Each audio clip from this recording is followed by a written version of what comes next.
এবং দ্বিতীয়ত, তারেক রহমান সরকারের ভারত বিরোধিতার উপযুক্ত জবাব দিতে ভারত সামরিক অভিযান চালিয়ে রংপুর ও চট্টগ্রামকে বিচ্ছিন্ন করতে পারে বাংলাদেশ থেকে, এমন একটা সম্ভাবনার কথা বিভিন্ন মহলে উঠছে, শুনতে পাচ্ছি।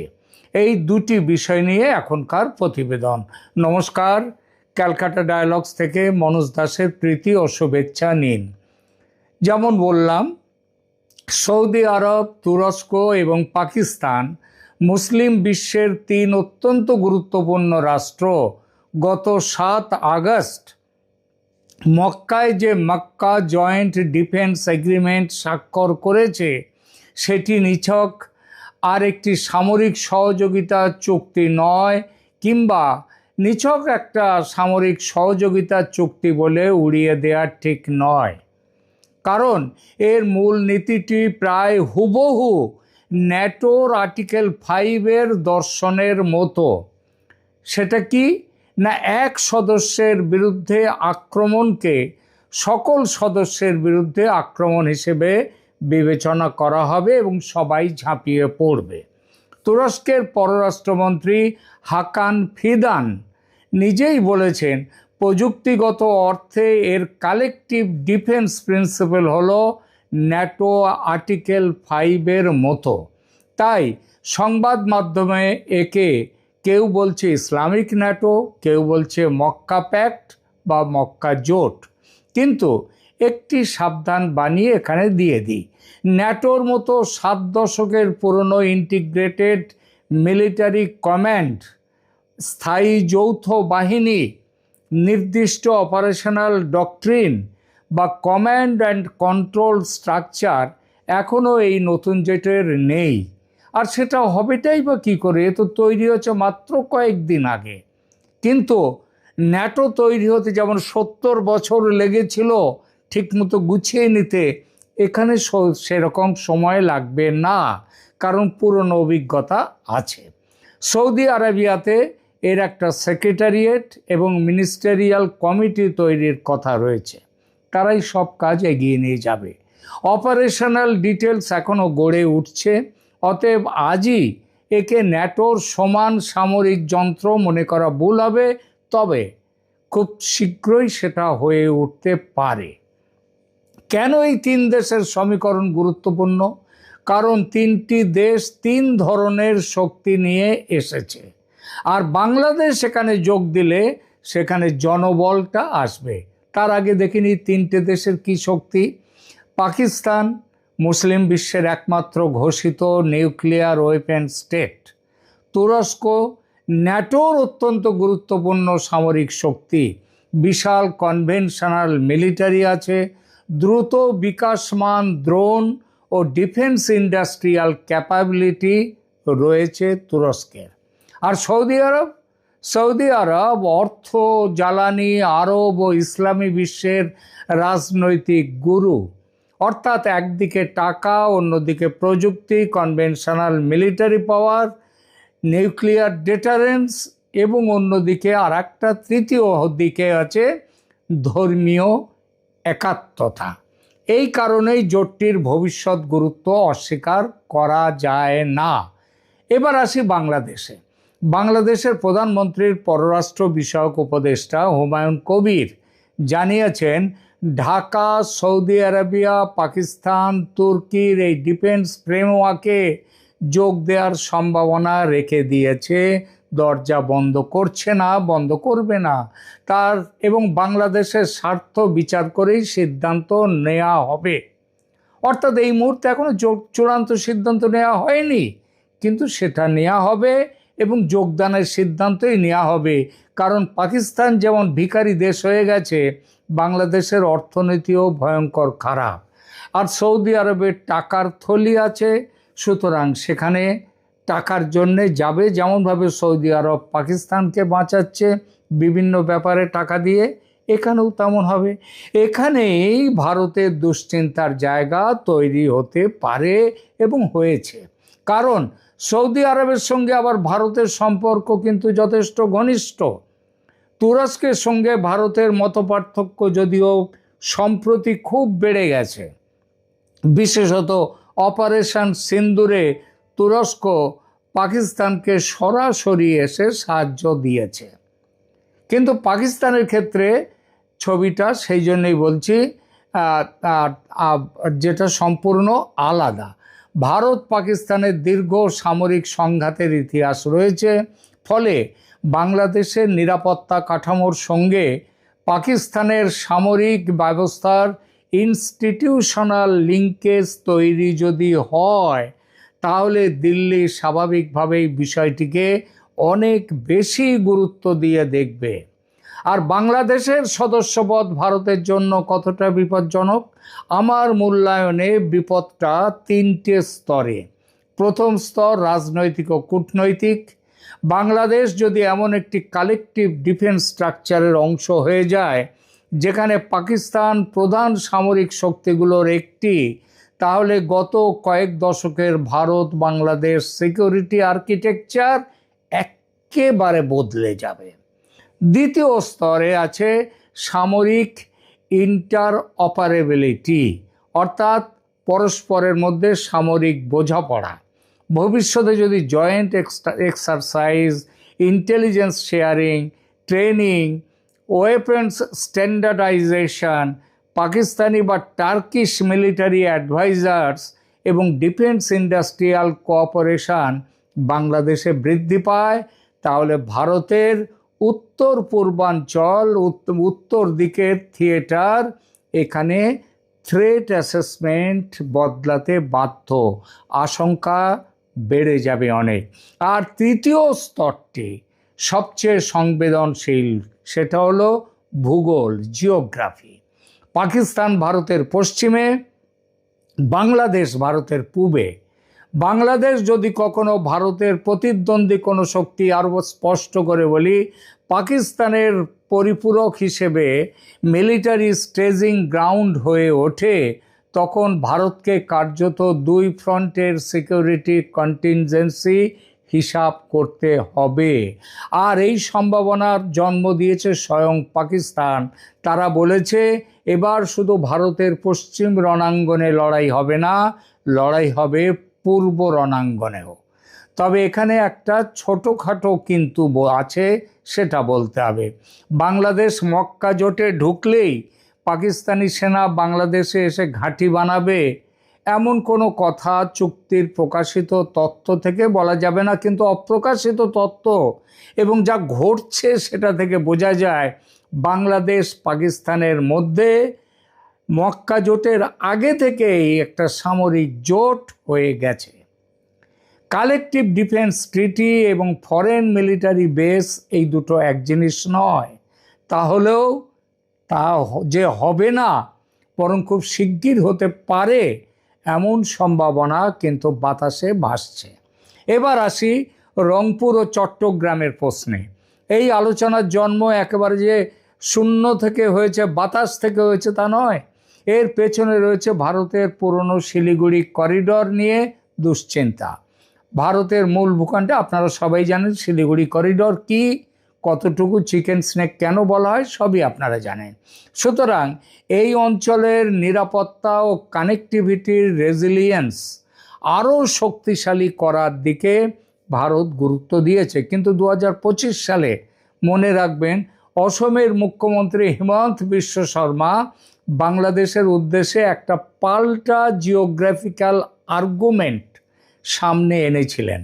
তার বক্তব্য ছিল শুধু ভারতেরই যে চিকেন নেক আছে, চিকেন স্নেক, তা নয়, বাংলাদেশেরও অন্তত দুটো অত্যন্ত ভালনারেবল জিওগ্রাফিক্যাল করিডর বা চিকেন স্নেক আছে বাংলাদেশের। একটা উত্তর বাংলাদেশ করিডর ভারতের দক্ষিণ দিনাজপুর থেকে একেবারে মেঘালয়ের সাউথ ওয়েস্ট গারো পাহাড় পর্যন্ত আনুমানিক 80 কিলোমিটার। এই অঞ্চল বিচ্ছিন্ন হলে বাংলাদেশের রংপুর বিভাগ দেশের মূল অংশ থেকে বিচ্ছিন্ন হওয়ার ঝুঁকিতে পড়বে। আর দ্বিতীয়টি আরও গুরুত্বপূর্ণ, সেটা হলো চিটাগং করিডর। দক্ষিণ ত্রিপুরা থেকে বঙ্গোপসাগরের দিকে এই ভৌগোলিক বটলনেকের প্রস্থ হলো আনুমানিক ওই ভারতের সামান্য 10 কিলোমিটারের মতো জায়গায় 28 কিলোমিটার, 20-22 কিলোমিটার আছে, আর বাকি সবটা ভারতের অনেকটাই জায়গা আছে। সুতরাং এই জায়গাটায় এই যে দক্ষিণ ত্রিপুরা থেকে বাংলাদেশের ওপর দিয়ে বঙ্গোপসাগরের দিকে এই যে জায়গাটা, এটা হচ্ছে ওই রকমই 20-25 কিলোমিটারের মধ্যে। হিমন্ত বিশ্ব শর্মা বলেছিলেন এই করিডর বাংলাদেশের রাজনৈতিক রাজধানী ঢাকা এবং অর্থনৈতিকভাবে ভীষণ ভীষণ রকমের গুরুত্বপূর্ণ চট্টগ্রাম অঞ্চলের যোগাযোগের জন্য স্ট্র্যাটেজিক ভালনারেবিলিটি তৈরি করে। ভারতের ডিআরডিও একটি 2025 সালের সংবাদ সংকলনেও তার এই বক্তব্য উদ্ধৃত করেছিল। এখান থেকে তৈরি হয়েছে একটি তত্ত্ব বাংলাদেশের জন্য, যে তোমরা যদি শিলিগুড়ি চিকেন স্নেকের দিকে মানে বাঁকা চোখে তাকাও, ভারতও তোমাদের 2 চিকেন স্নেকের দিকে তাকাতে পারে। কিন্তু এবার সবচেয়ে গুরুত্বপূর্ণ কথাটা বলি, ভারত কি সত্যি রংপুর বা চট্টগ্রাম কেটে নেয়ার সামরিক পরিকল্পনা করছে? পরিকল্পনা যে করছে না এমন কোনো কথা কিন্তু কোনো জায়গাতে ভারত বলেনি, আবার করছে সেটাও বলেনি। কিন্তু যে কাজটা করছে, যেভাবে তৈরি করছে ভারত বাংলাদেশকে ঘিরে তাদের সামরিক প্রতিরক্ষা সরঞ্জাম, তাতে মনে হচ্ছে ভারত সরকারের মাথায় কিছু একটা আছে। ভারত সরকার, প্রতিরক্ষা মন্ত্রক বা ভারতীয় সেনাবাহিনী কেউ বলেনি বাংলাদেশের ভূখণ্ড দখল করে রংপুর বা চট্টগ্রাম বিচ্ছিন্ন করবে। বরং যে আলোচনা পাওয়া যাচ্ছে তার অনেকটাই strategic commentary, geographical vulnerability analysis এবং রাজনৈতিক রেটরিক। এমনকি ভারতের কৌশলগত বিশ্লেষক ভারত কর্নাড, আমি একটা এর আগে এপিসোডে কয়েক মাস আগেই তার সম্পর্কে একটা কথা লিখেছিলাম। তার সম্পর্কে তিনি 2025 সালের ডিসেম্বরে রংপুর ডিভিশন নিয়ে অত্যন্ত আক্রমণাত্মক একটি প্রপোজাল দিয়েছিলেন। কিন্তু এবং তিনি শুধু যে রাজনৈতিক বিশ্লেষক তা কিন্তু নন, তিনি ভারত সরকারের এই ব্যাপারে যে পলিসি মেকার্স রয়েছে তারও সদস্য তিনি। সুতরাং একেবারে যে ভারতের মাথায় এই ধরনের চিন্তা নেই তা কিন্তু নয়। কিন্তু সামরিকভাবে কি এটা সম্ভব? কেন অসম্ভব কেন হবে? ভারত এবং বাংলাদেশের সামরিক শক্তির কনভেনশনাল যে অবস্থা, অ্যাসিমেট্রি অত্যন্ত বড়। তার সঙ্গে যোগ করুন বাংলাদেশের প্রায় 3 দিক ঘিরে থাকা ভারতীয় ভূখণ্ড এবং পূর্ব দিকে ভারতের উত্তর পূর্বাঞ্চল।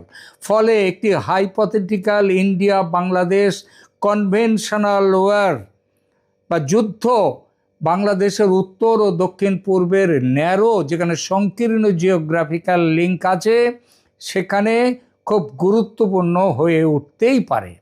সামরিকভাবে ভালনারেবল আর ভারত সেখানে আক্রমণ করতে চলেছে, দুটো কথা সম্পূর্ণ আলাদা। বাস্তবে ভারত যদি বিনা আত্মরক্ষামূলক কারণেই, কিন্তু এখানে তো আত্মরক্ষার প্রশ্ন আসছে ভারতের, কারণ তোমরা সবাই মিলে ভারতের বিরুদ্ধে জোট তৈরি করছো, ইসলামী ন্যাটো বা মক্কা জোট, আর ভারত চুপচাপ বসে থাকবে তা তো নয়। ভারতকে তার সুরক্ষা, আর সুরক্ষা আজকে দেখা যাচ্ছে না বলে কাল যে দেখা যাবে না তা তো নয়। এর সঙ্গে আছে চায়না এবং পাকিস্তান, তাদের সাথে দহরম মহরম। সুতরাং তারেক সরকারের ভারত বিরোধী বক্তব্য বন্ধ করার জন্যে ভারত যদি বাংলাদেশে মানে কি বলবো, যেটাকে হচ্ছে খুব লিমিটেড ইনভেশন যদি চালায়, আক্রমণ চালায়, সেটা কিন্তু একেবারে উড়িয়ে দেওয়া যায় না সেই সম্ভাবনা। তাহলে ভারতের বাস্তব রেড লাইনটা কোথায়? আমার মতে এখানেই গোটা আলোচনার আসল জায়গা। বাংলাদেশের মক্কা জোটে যোগদান নিজে ভারতের জন্য একটা খুব যেটাকে বলে খুব সংকটের, সেটা কিন্তু আছে। কিন্তু পরিস্থিতি অন্য মাত্রা পেতে পারে, আরও বেশি হতে পারে যদি তার সঙ্গে যুক্ত হয় পাকিস্তান মিলিটারি বা ইন্টেলিজেন্সের স্থায়ী অপারেশন প্রেজেন্স বাংলাদেশে। কারণ জোট বাঁধলে তারা আসবে, এখন জোট নেই তবুও আসছে, আর এবার এখানে সেনা ঘাঁটি করবে পাকিস্তান। যদিও মনে রাখতে হবে যে 1970-এ পাকিস্তানের সেনা ঘাঁটি ছিল এখনকার থেকে অনেক বেশি, 93,000 সেনাকে গ্রেপ্তার করেছিল ভারত। সুতরাং ভারত সীমান্তের কাছে পাকিস্তানি মিলিটারি ইনফ্রাস্ট্রাকচার যদি আসে, ভারতকে লক্ষ্য করে যদি মিসাইল, ড্রোন, ইন্টেলিজেন্স ফ্যাসিলিটিস থাকে, অথবা ভারতের শিলিগুড়ি করিডরকে হুমকির মুখে ফেলার মতো ব্যবস্থা যদি এই জোট করে, সেক্ষেত্রে দিল্লি বিষয়টিকে বাংলাদেশের নিজস্ব ফরেন পলিসি হিসেবে না দেখে ভারতের ওপর সিকিউরিটি থ্রেট হিসেবে বিবেচনা করতেই পারে। সেই পর্যায়ে এখনও পৌঁছয়নি, কিন্তু কাল যে পৌঁছবে না তার কোনো মানে নেই, সেই পথেই কিন্তু এগিয়ে চলেছে। এখানে আরও একটি বিষয় মনে রাখতে হবে, তুরস্ক নিজে ন্যাটো মেম্বার, আর তথাকথিত ইসলামী ন্যাটোর সবচেয়ে শক্তিশালী কনভেনশনাল মিলিটারি মেম্বার, একই সঙ্গে আসল ন্যাটোরও সদস্য। অন্যদিকে সৌদি আরব ভারতের গুরুত্বপূর্ণ বন্ধু, কিন্তু ওই যে বললাম 4 মুসলিম দেশ বনাম ভারত, এটা আপাতত আসছে। মনে রাখতে হবে সৌদি আরবের পাশে এখনও কিন্তু অন্যান্য মুসলিম দেশগুলো আসেনি, মানে আরবের দেশগুলো আসেনি। দক্ষিণ এশিয়ায় মুসলিম দেশ আছে, তারাও আসেনি। সুতরাং বাংলাদেশ যদি এই অবস্থায় যদি যোগ দেয় এই জোটে, তাহলে তাকে মনে রাখতেই হবে ভারত বিরোধিতার মানসিকতা থেকে বাংলাদেশ এই জোটে যোগ দিল, আর বাংলাদেশের সমস্যা শুরু হবে তখন, কারণ ভারতকেও ব্যবস্থা নিতেই হবে। শেষ কথাই বলি, আমার মূল্যায়ন খুব পরিষ্কার, মক্কা জোটকে ভারতের হালকাভাবে নেওয়ার কোনো কারণ নেই। বিশেষ করে বাংলাদেশ যদি তাতে যোগ দেয়, এবং তার ইঙ্গিত দিয়েছে বাংলাদেশেরই সরকারের তরফ থেকে, তাহলে ভারতের ইস্টার্ন মিলিটারি প্ল্যানিং নতুন করে পর্যালোচনা করতেই হবে। এবং তার সঙ্গে এটাও মানতে হবে, পর্যালোচনা মানে এই নয় যে আমাকে নিজের সুরক্ষা তৈরি করবার জন্যে আমার ভূগোলের মধ্যে থাকতে হবে। ভূগোল পেরিয়ে যদি প্রোঅ্যাক্টিভলি রংপুর ও চট্টগ্রামের দিকে ভারত হাত পাঠায়, হাত বাড়ায়, তাহলে মনে রাখতে হবে সেটা ভারত বাড়াতেই পারে, তার সম্ভাবনা আছে। ভারত বিরোধিতার রাজনৈতিক আবেগে বাংলাদেশ যদি এমন একটা স্ট্র্যাটেজিক অ্যালাইনমেন্টের দিকে যায়, সেখানে কিন্তু লাভের চেয়ে বাংলাদেশের বিপদ, ঝুঁকি অনেক বাড়বে। কারণ ভূগোলের একটা নিষ্ঠুর নিয়ম আছে, আপনি আপনার সরকার বদলাতে পারেন, আপনি আপনার জোট বদলাতে পারেন, কিন্তু প্রতিবেশী বদলাতে পারেন না। আর বাংলাদেশের ক্ষেত্রে সেই প্রতিবেশীর নাম ভারত। যে ভারত কিন্তু এখন শক্তিতে, অর্থনীতিতে, শিল্পে, সব কিছুতে পৃথিবীর সবথেকে এগিয়ে চলা উন্নতিশীল দেশ ভারত। এই কথাটা মাথায় রাখতে হবে।